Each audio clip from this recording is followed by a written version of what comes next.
प्रदेश अध्यक्ष हैं आम आदमी पार्टी के पंजाब के, क्या वो और वो कैबिनेट मंत्री भी हैं, क्या वो उनकी तरफ से बाढ़ प्रभावित इलाकों का दौरा किया जाता है, ये अभी क्लियर नहीं है। लेकिन लग रहा है कि मुख्यमंत्री तो कम से कम आज नहीं जा पाएंगे। अगला पॉइंट ये भी है क्योंकि कल कैबिनेट की मीटिंग है, तो या तो कैबिनेट की मीटिंग को पोस्टपोन करना पड़ेगा या फिर प्रीपोन करना पड़ेगा अगर कल इस पूरे शेड्यूल को दोबारा से इम्प्लीमेंट करना है। मेरे कहने का मतलब ये है कि अगर कैबिनेट की बैठक हुई तो आप रखिए कम से कम 1-1.5 घंटा उसके लिए चाहिए होगा। 12, 12:30, 1 अगर चंडीगढ़ में हो जाएंगे तो फिर दूर दराज के इलाकों में सुल्तानपुर लोधी पहुंचना या फिर फिरोजपुर वाली साइड या पठानकोट वाली साइड मुश्किल होगा। और उसमें कुलदीप एक पॉइंट ये भी है क्योंकि हेलीकॉप्टर इस समय मुख्यमंत्री का जो है वो बाढ़ प्रभावित इलाकों में लोगों की सहायता के लिए सीएम खुद देकर आए थे गुरदासपुर में जब थे, तो बाई रोड ही जाना होगा। तो बाई रोड भी आप रखिए कि अगर आप चंडीगढ़ से निकलते हैं, रूट लगा होता है मुख्यमंत्री का, सड़कें बिल्कुल क्लियर मिलती हैं उनको, कोई डर नहीं है,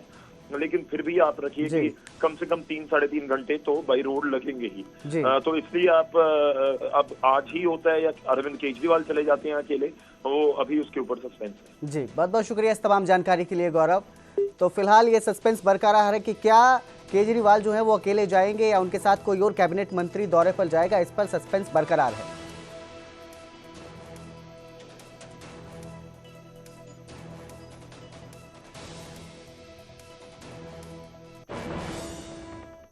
तो वहीं केंद्रीय कृषि मंत्री शिवराज सिंह चौहान भी आज अमृतसर पहुंचे हैं। गवर्नर गुलाब चंद कटारिया ने एयरपोर्ट पर उनसे मुलाकात की। गवर्नर ने मंत्री को बाढ़ की स्थिति की जानकारी दी। इसके साथ ही मंत्री गुरमीत खुडिया और विधायक धालीवाल ने भी उनसे मुलाकात की है और नुकसान भरपाई के लिए 2000 करोड़ की मांग रखी है। पहले पड़ाव में 2000 करोड़ रुपए की मांग रखी गई है। इसके साथ ही पंजाब का बकाया जो है 60,000 करोड़ रुपया वो जारी करने की भी अपील की गई है। तो कृषि मंत्री के पंजाब दौरे को लेकर किसानों में उम्मीद है और आज वो पहुंचे हैं, अमृतसर पहुंचे हैं और इसको लेकर बाढ़ जो जिस तरह की स्थिति पंजाब में देखने को मिल रही है, कई इलाकों में बाढ़ की स्थिति बनी हुई है, इसको देखते हुए पहले पड़ाव में 2000 करोड़ रुपए की मांग की गई है। साथ ही जो बकाया राशि है पंजाब की 60,000 करोड़ रुपए के करीब, उसको जारी करने की भी अपील की गई है।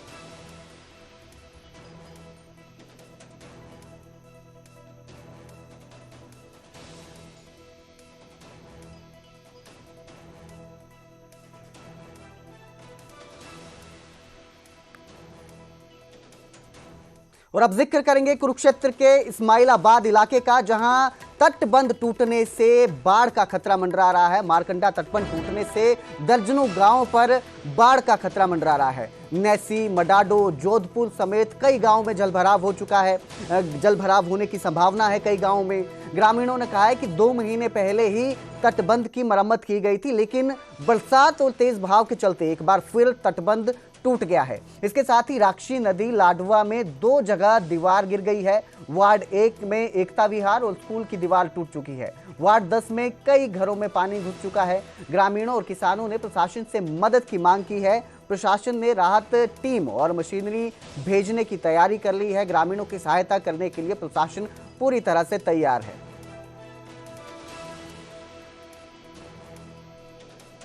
लगे हुए हैं कि स्थिति को कंट्रोल करने के लिए सिर्फ 1 घंटे का समय लगेगा, हमें पूरे शहर की स्थिति हम लोग कंट्रोल कर पाएंगे।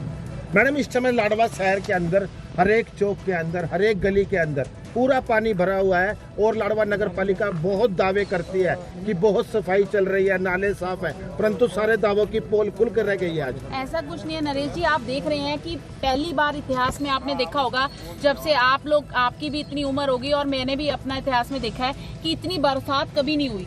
मैंने पहली बार देखा है कि पूरी रात से बरसात चल रही है। हम लगातार 1 बजे से सड़क पे ही हैं और देख रहे हैं कि कहाँ पे क्या स्थिति कंट्रोल। सारा प्रशासन, पूरी टीम मेरी इसी काम में लगी। अंबाला में 3 दिनों से लगातार बारिश जारी है। कल रात से भारी बारिश के बाद सभी इलाके जलमग्न हो चुके हैं।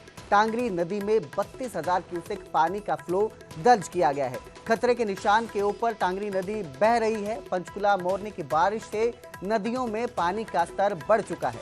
इसके साथ ही लोगों को बोट और ट्रैक्टर के जरिए रेस्क्यू किया जा रहा है। सभी धर्मशालाएं जो हैं वो प्रभावितों के लिए खोली गई हैं, जो भी इस बाढ़ की पानी की वजह से चपेट में आए हैं, बड़े जलस्तर की चपेट में आए हैं, उनके लिए धर्मशालाएं जो हैं वो खोल दी गई हैं। एसडीआरएफ की टीम और हरियाणा पुलिस तैनात की गई है।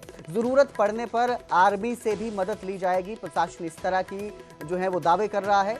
वहीं स्कूलों की जो छुट्टी है वो भी कर दी गई है। सुरक्षा कारणों के चलते स्कूलों में छुट्टी कर दी गई है।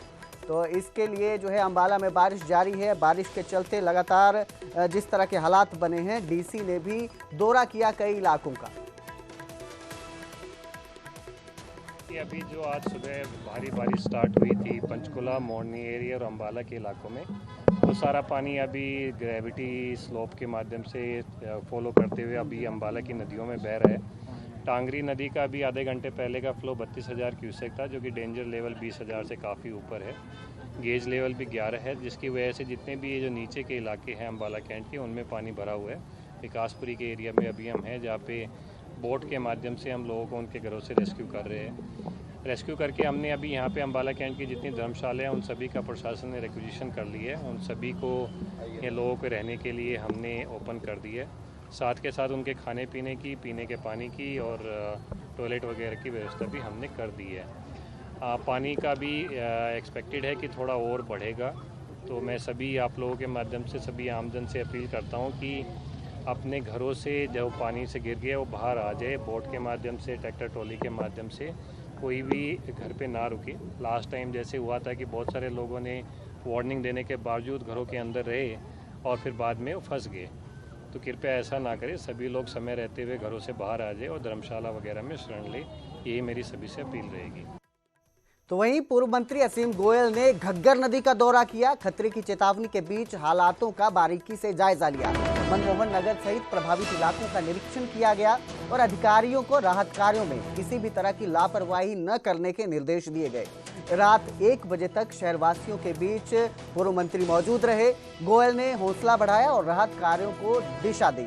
लोगों ने उनके समर्पण की भी तारीफ की, सराहना की। इसके साथ ही गोयल ने कहा कि प्रशासन पूरी तरह से मुस्तैद है, तैयार है और सुबह तक अगर घग्गर नदी का जलस्तर है वो भी घट सकता है, इसकी भी उन्होंने संभावना जताई है। पार्षदों और प्रशासन के प्रयासों की भी तारीफ की।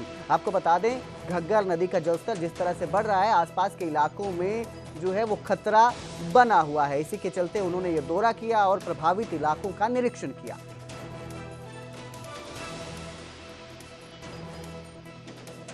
प्रकार से ऊपर सीमावर्ती पहाड़ी क्षेत्रों पे लगातार भारी बरसात से और पंचकुला से भी जो सारा पानी घग्गर के अंदर आने का जो अंदेशा और जिस प्रकार से चेतावनी बार बार आ रही थी, पूरा प्रशासन आज आप देखेंगे बिल्कुल युद्ध स्तर के ऊपर एंड चौकन्ना। आज भी चाहे एसडीएम साहब की बात हो, इरिगेशन के हमारे अधिकारी, पुलिस बल की बात हो, कॉरपोरेशन के अधिकारी, सारे हमारे एमसी साहिबान और हमारे जिलाध्यक्ष जी, सभी साथ में आज, यानी सब पूरी टीम के नाते आज मुझे नहीं लगता कोई सोएगा। जिस प्रकार से रात आज कह रहे थे कि भाई अम्बाड़ा के लिए भारी रात हो सकती है, लेकिन मैं जहां तक हम दोपहर और शाम और अब रात का जो स्तर है, तो देखिए चिंताजनक, तो क्योंकि जिस तरह चेतावनी थी तो चिंता होना स्वाभाविक है, लेकिन मुझे लगता है कि भगवान की दया से खतरा टल गया है। लेकिन फिर भी चौकन्ना और चौकस रहना ये फिर भी बहुत ज़्यादा ज़रूरी है।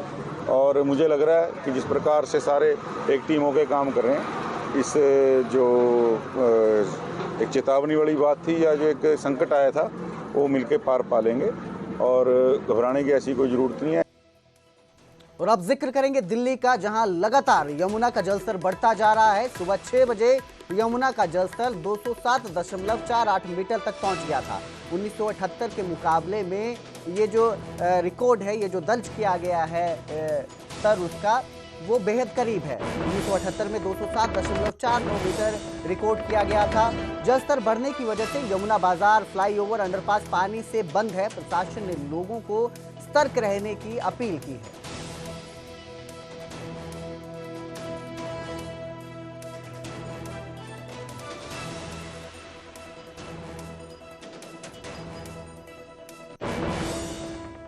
तो वहीं दिल्ली में भारी बारिश के बाद कई इलाकों में जलभराव की समस्या देखने को मिली। कई इलाकों में सड़कें और गलियां जलमग्न हो चुकी हैं।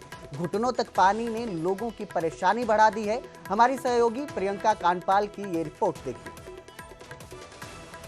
दिल्ली में मोनेस्ट्री के बाहर इस वक्त मेरी मौजूदगी है और यमुना के उफान में होने की वजह से मोनेस्ट्री के क्या हालात है पहले तो मैं वो आपको दिखाऊं।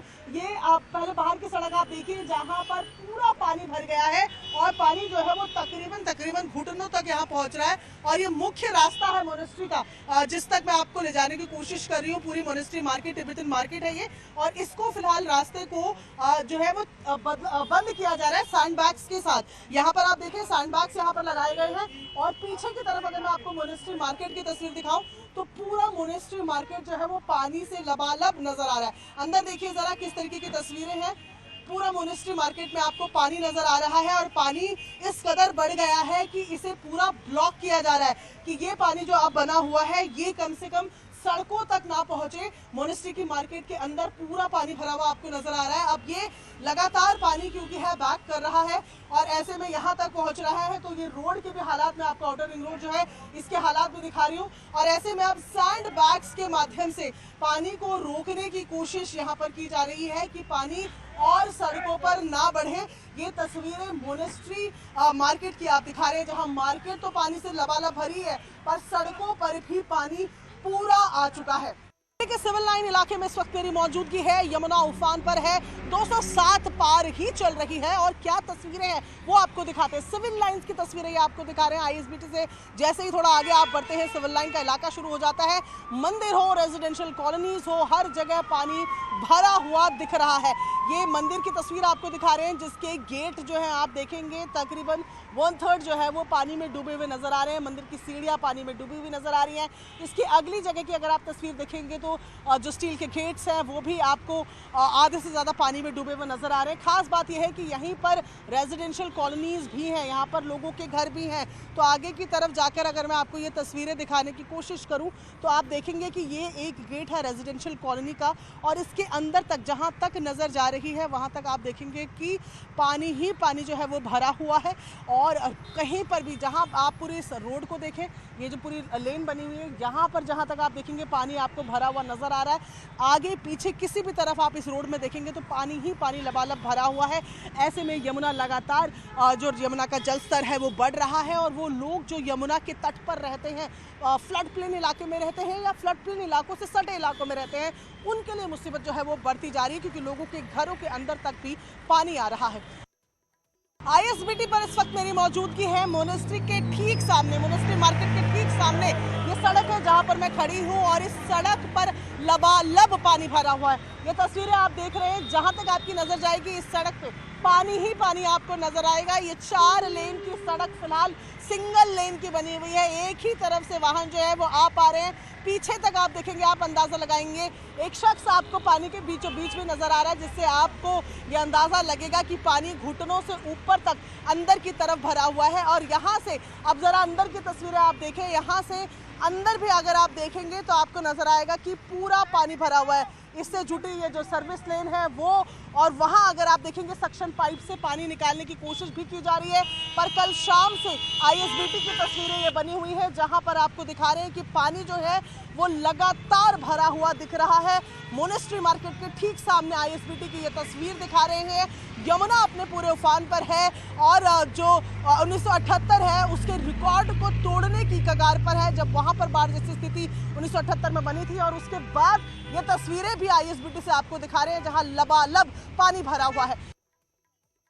दिल्ली में यमुना उफान पर है और यमुना का जलस्तर 207 के ऊपर ही बना हुआ है। इस वक्त मैं मौजूद हूँ दिल्ली सचिवालय के पास की रोड पे, जहाँ पर आप देखेंगे कि पानी जो है अब यहाँ भी आने लगा है। ये अंडरपास है, ढलान है, जहाँ पर पानी आप देख रहे हैं कि पास ही में, क्योंकि यमुना है, ये इसके पीछे जो है पूरा यमुना फ्लड प्लेन का इलाका है, वहाँ से पानी रिसकर अब इस सड़क पर भरने लगा है। हालांकि पानी को पंप आउट करने के लिए यहाँ पर मशीनें भी लगाई गई हैं, उसकी भी तस्वीर हम आपको दिखा दें।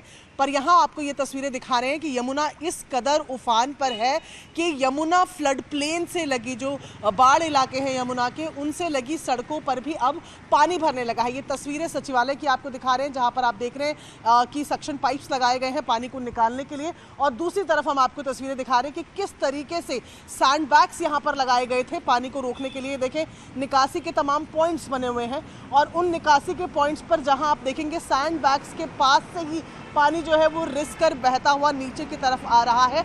और ये स्थिति फिलहाल यमुना फ्लड प्लेन जो इलाके हैं वहाँ पर बनी हुई है, उनसे जुड़ी सड़कों पर फिलहाल पानी भरता हुआ नजर आ रहा है। कैमरा पर्सन नसीब के साथ प्रियंका कांडपाल, न्यूज़ 18 इंडिया, दिल्ली। तो वहीं सोनीपत से गुजरती यमुना नदी ने वहां पर भी खूब तबाही मचाई है। कई गांव में यमुना का पानी घुस चुका है। गांव टोंकी और असदपुर नांदनौर को खाली करवाया गया है। ग्रामीणों को प्रशासन ने सुरक्षित सेंटरों में शिफ्ट किया है। डीसी सुशील सारवार ने यमुना क्षेत्र का निरीक्षण किया। प्रशासन अलर्ट मोड पर है। सभी संसाधन सक्रिय किए गए हैं। ग्रामीणों से अपील है कि समय रहते सेफ होम्स में चले जाएं। सेफ होम्स में खाने की, रहने की सुविधा भी है। इसके साथ ही मेडिकल सुविधाएं भी वहां पर उपलब्ध की गई हैं। गौरीपुर बॉर्डर का भी डीसी ने निरीक्षण किया। डीसी बोले कि यमुना का जलस्तर अब धीरे धीरे कम हो रहा है, लेकिन अगर बारिश और होती है तो जलस्तर बढ़ता है, जिससे खतरा बरकरार है, खतरा बना रहेगा।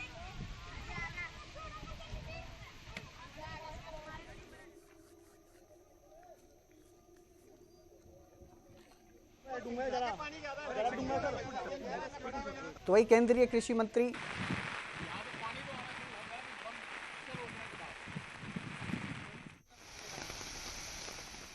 तो पानी कई घरों में घुस चुका है। सोनीपत में यमुना का प्रकोप दिखाई दे रहा है। डीसी ने निरीक्षण किया है और उम्मीद जताई है कि अगर मौसम साफ होता है तो अब जो है यमुना का पानी धीरे धीरे कम हो रहा है, जिससे लोगों को थोड़ी राहत मिल सकती है। लेकिन जिस तरह से बारिश लगातार हो रही है, इसी तरह से बारिश होती रही तो आने वाले दिनों में जो जल स्तर है वो और बढ़ सकता है और जिससे लोगों की समस्याएं भी और बढ़ती नजर आएंगी।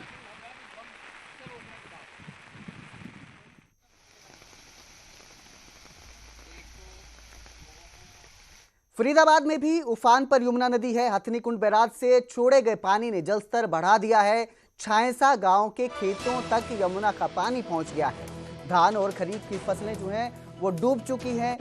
नुकसान की भारी आशंका जताई जा रही है। इसके साथ ही किसानों के जो खेत हैं वो पूरी तरह से जलमग्न हो चुके हैं। किसान जो हैं वो भरपाई की मांग कर रहे हैं, मुआवजे की मांग कर रहे हैं। किसानों का कहना है 2023 में भी बाढ़ जैसे हालात बने थे, जिससे उन्हें काफ़ी नुकसान देखने को मिला था। इसके साथ ही ग्रामीणों ने ज़मीन की गिरदावरी कर मुआवजे की मांग की है। सरकार से मुआवजा और मदद देने की गुहार लगाई है। प्रशासन अलर्ट है और लोगों को सचेत रहने की अपील की है।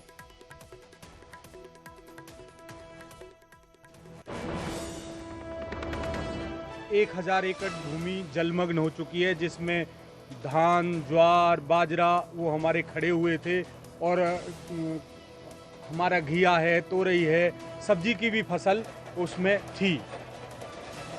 तो लगा था काफ़ी नुकसान हुआ है आपके किसानों को? बिल्कुल नुकसान है। मेरी सरकार से भी ये अपील है कि स्पेशल गिरदावरी सरकार कराए जमुना पार के हमारे खेतों की और किसानों को राहत दे, किसानों को मुआवजा अपने स्तर पे बनाया जाए और उसकी स्पेशल गिरदावरी कराई जाए। मेरा कहने का सरकार से भी यही अपील है कि भाई किसानों को राहत दी जाए। बहुत ज़्यादा नुकसान है, सब्जी का भी बहुत ज़्यादा नुकसान है और सभी चारे के जो फसल बोई हुई थी हम लोगों ने सब बर्बाद हो चुकी है और धान की फसल सारी बिल्कुल ख़त्म हो चुकी है। तो सरकार से ये रिक्वेस्ट है हमारी कि भाई ज़्यादा से ज़्यादा मुआवजे की कोशिश करें और स्पेशल गिरदावरी कराई जाए।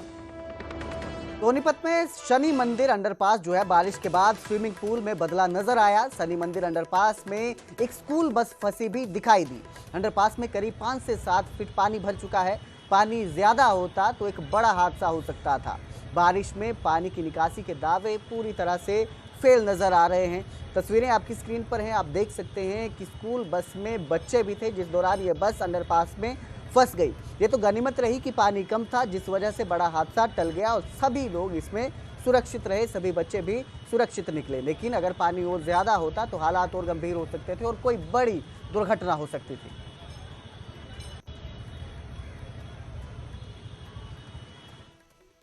और अब बात जासूसी के आरोपों में पकड़ी गई ज्योति मल्होत्रा की, जिनकी डिफॉल्ट बेल जो है वो खारिज कर दी गई है। जासूसी मामले में पुलिस की 2 एप्लीकेशन भी कोर्ट ने मंजूर की है। हिसार कोर्ट ने डिफॉल्ट बिल एप्लीकेशन जो है वो खारिज की है। इसके साथ ही कोर्ट ने ज्योति मल्होत्रा को अधूरी चार्जशीट देने की एप्लीकेशन को मंजूर किया है। चार्जशीट के कुछ हिस्से प्रकाशित नहीं होंगे, जिनमें जो है हिस्से रहेंगे, जो चालान के हिस्से हैं वो प्रकाशित नहीं किए जाएंगे। रूटीन मीडिया ब्रीफिंग पर कोर्ट ने ब्रेक लगा दी है, कोई रोक नहीं लगाई है। माफी चाहूंगा, ज्योति के वकील ने फैसले पर असहमति जताई है और चारों आदेशों के खिलाफ रिवीजन पिटीशन फाइल करने की बात कही है। कोर्ट ने ज्योति को 10 सितंबर को फिर बुलाया है। 10 सितंबर को इस मामले में अगली सुनवाई होगी।